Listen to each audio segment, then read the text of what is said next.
नमस्कार. कनक खुशी news channel मध्ये आपल्या सर्वांचे स्वागत आहे.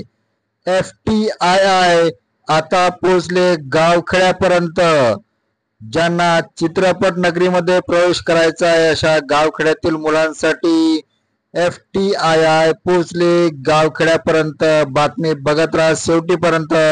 कनक खुशी न्यूज चॅनलवर डॉक्टर अतुल लामसंगे कडून सांस्कृतिक कार्य विभाग आणि FTII यांच्या सामंजस्य करार. भारतीय चित्रपट आणि दूरदर्शन संस्थेची म्हणजे FTII प्रवेश प्रक्रिया राष्ट्रीय स्तरावर आहे. मात्र यापुढे महाराष्ट्रातील गावखेड्यातील विद्यार्थ्यांना महाराष्ट्र पातळीवर प्रवेश घेता येणार आहे.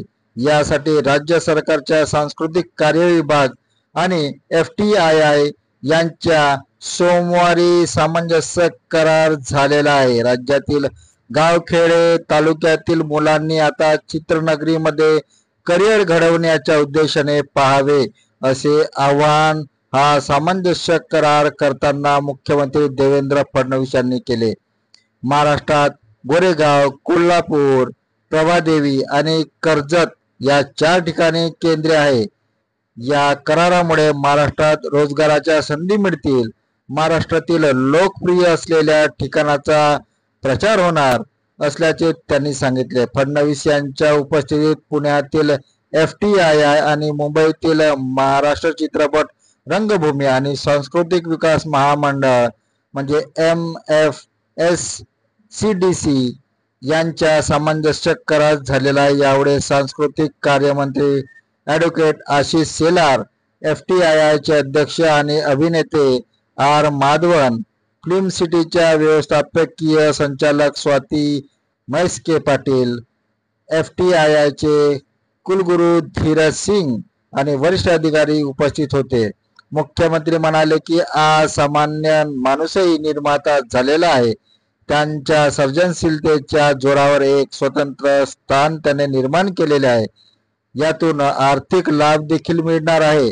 त्यामुळे सर्जन अर्थव्यवस्था ही आजची गरज बनलेली आहे. प्रशिक्षण आणि त्यांचे प्रमाणपत्र या दोन्ही गोष्टी या नव्या युगात अत्यंत आवश्यक आहेत. अनेकाकडे कौशल्य असूनही प्रमाणपत्र नसल्यामुळे त्यांना व्यावसायिक संधी मिळत नाही. या करारामुळे प्रशिक्षण आणि प्रमाणपत्र या दोन्ही गोष्टी मिळणार आहे. FTII आणि राज्य सरकारच्या समन्वयाने स्वागत करताना मुख्यमंत्री म्हणाले की FTII ही संस्था देशाला आणि जगाला दर्जेदार कलाकार देणार आहे. तर महाराष्ट्रातील फिल्म सिटी ही व्यावसायिक चित्रपटाचा आधार आहे. या 2 मजदूर संस्था एकत्र आल्यामुळे तिसरी अधिक सर्जनशील आणि सशक्त परिसंस्था तयार होईल याबद्दल शंकाच नाही असे महाराष्ट्राचे लाडके मुख्यमंत्री देवेंद्रजी फडणवीस म्हणाले. धन्यवाद. आपण बघत होता कनक खुशी न्यूज चॅनल. कनक खुशी न्यूज चॅनलला सबस्क्राईब करा, लाईक करा.